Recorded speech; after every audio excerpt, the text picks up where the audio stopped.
If you were to ask me what was the worst experience I ever had, I would have to go with attending kindergarten. Kindergarten was the worst thing I ever experienced. Well, one, my kindergarten, they didn't give us recess. So that already tells you how much of a shithole it was. Secondly, my teacher constantly bringing her outside problems into the workplace, very unprofessional. And lastly, the kids.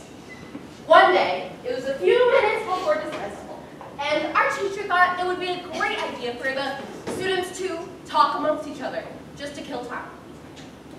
And before I could even think what I was going to say to somebody, I see everyone talking to each other. I mean, that just put so much pressure on my shoulders because how could people who just met already be best friends? And they're sharing dark secrets about the first time they peed on themselves. And I cannot be the only one not talking to somebody. I needed to have a friend to talk to. And there she was, sitting across from me, Brittany. Brittany was already considered the most popular girl in kindergarten. I mean, she had long, blonde, flowy hair, crystal blue eyes, and long, voluptuous eyelashes, and the coolest light-up shoes.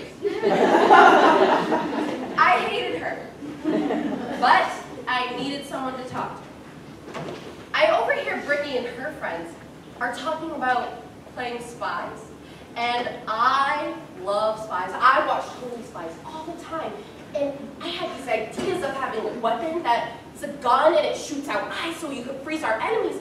And if we ever got recess, I could climb on the tree and spy on our enemies, and our outfits could be bright pink, skin tight, and our badges could be our faces and gold stars all around it. Brittany, can I play with you? I know you don't know me, but listen, I got a cool idea for a weapon. It could be a gun, and it shoots out ice, and she stops me. And she says, there are no black girls allowed.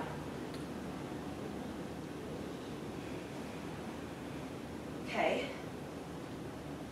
Well, of course, being 5, that didn't really bother me, but it left an effect on me. One day, my aunt decided to take me to Toys R Us to look for dolls to play with. I wasn't very fond of many of the dolls. In fact, thought they were ugly. I don't know, Auntie, I don't really like these dolls. Well, they're kind of ugly. Well, okay, look at this one. Her skin is too dark.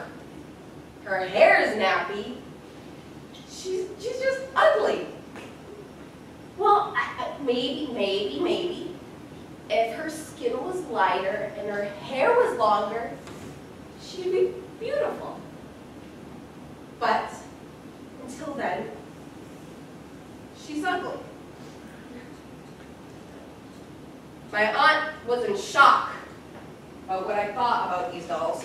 So in shock, she decided to type a letter to Disney. Dear Disney, recently I took my niece to Toys R Us to find some dolls to play with. She wasn't very fond of many of the African American dolls. In fact, she considered them ugly. I tried and tried to convince her that these dolls were as beautiful as any other dolls, no matter the race. And do you know what she responded to me with? She said, then how come there are no black Disney princesses? And I don't know how to respond, and I didn't know how to respond to that because why aren't there any black Disney princesses? I mean, isn't it important that young children of color feel like they matter? Representation is important. Sincerely, Maria Maldonado. My aunt never did hear back from Disney.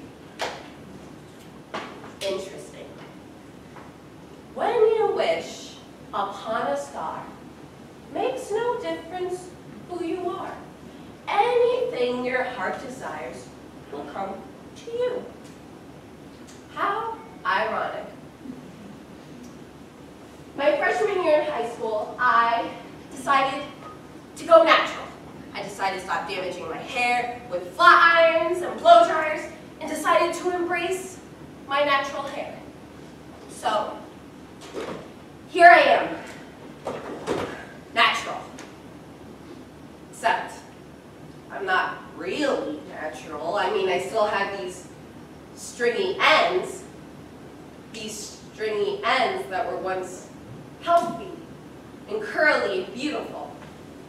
These stringy ends that were locked into braids, and I used to shake them all around in my kindergarten class. These stringy ends that had beads, and I used to make as much noise as I can with them. These stringy ends that were once locked into barrettes to keep the curls in. But they're gone now. Gone because of the stupid flat iron and the stupid blow dryer. Gone because of the stupid decision I made to let a 5-year-old girl make me feel like I wasn't good enough.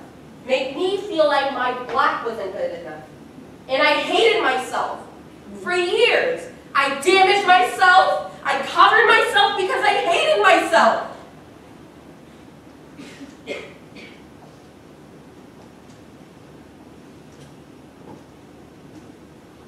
For so many years, we were told that only white women were beautiful, that straight hair, light eyes, light skin was beautiful.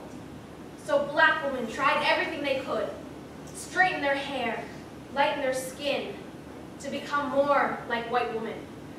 Kathleen Cleaver, 1968. I ended up cutting those stringy ends, and my curls came back. But today, I looked in the mirror for the first time and saw that I am not my hair. No, I am not the skin, but I am the soul that lives within. India Ari. Yes. But if only I had done this when I was younger.